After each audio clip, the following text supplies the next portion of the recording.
Circos y valles glaciares, vestigios de una época en la que Galicia tenía un clima casi polar. Es lo que podemos encontrarnos en Cabeza de Manzaneda.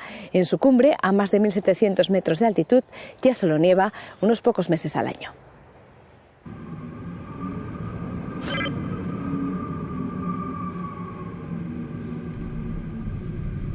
El macizo central ourensano es el segundo espacio protegido más extenso de Galicia. En Cabeza de Manzaneda, a más de 1.700 metros de altitud, está la estación de esquí y muy cerca este campo de bloques. La mayoría de los visitantes que suben hasta aquí para disfrutar de las mejores vistas de la sierra ignora que están pisando los restos de un glaciar. Circos y valles glaciares, morrenas, campos de bloques y bolos graníticos. Son vestigios de una época en que Galicia tenía un clima casi polar. En la actualidad, en Manzaneda, solo nieva unos pocos días al año. Este vasto sistema montañoso, delimitado por los ríos Navea, Vivei y Camba, ocupa una superficie de más de 45.000 hectáreas.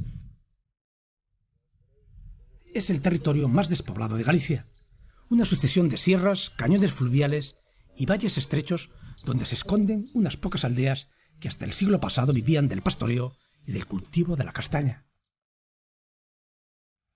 Soutipedre, Langullo, Soutelo, aldeas montañesas de Souto y Curro.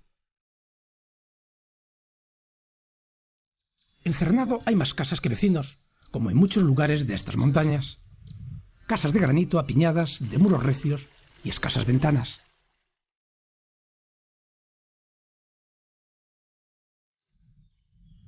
Rozabales, una aldea escondida entre castaños, tiene Pazo Grande, la Casa da Pena del siglo XVII.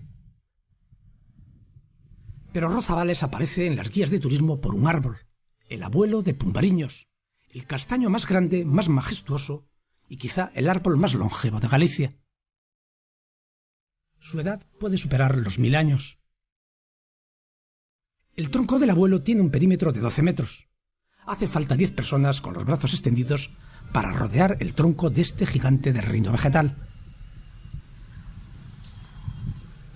El abuelo fue el último castaño sin tierra de Manzaneda, un régimen de propiedad propio de esta comarca ourensana, vestigio de una época en que el castaño era un bien preciado, que hasta servía de hipoteca para un préstamo. En Rozabales, el dueño de un castaño no siempre era el propietario de la tierra en la que el árbol echaba raíces, pero se beneficiaba de las castañas y de la madera.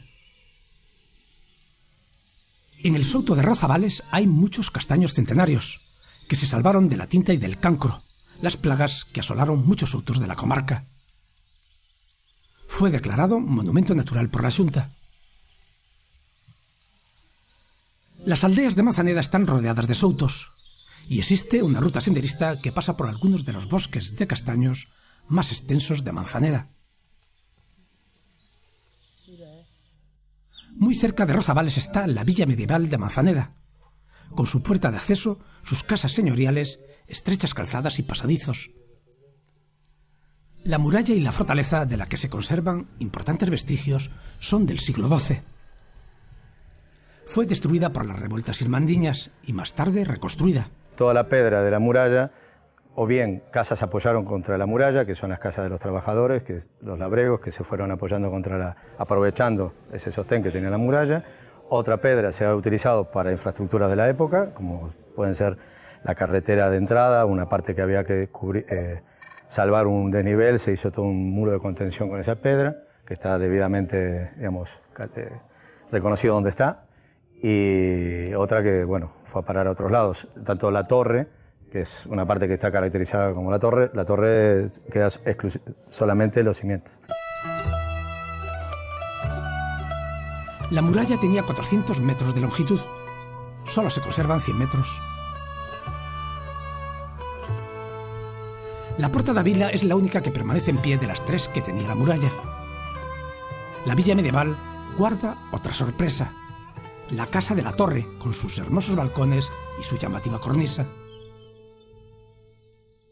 Manzaneda tenía cárcel.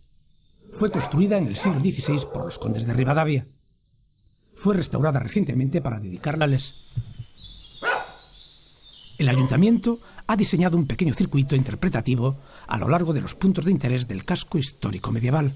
La idea era formar una suerte de recorrido por la villa, donde podían ir contando las historias locales de cada sector de la ciudad, después un lugar de reunión, que lo hicimos en la plaza principal, donde se sentaran en un ambiente de mesa, de juego, donde los bellos puedan, mientras están jugando a las cartas, haciendo lo que suelen hacer, contar sus batallitas y enseñarles los juegos tradicionales a los niños. El proyecto de restauración de la villa medieval recibió el tercer premio CONAMA a la sostenibilidad.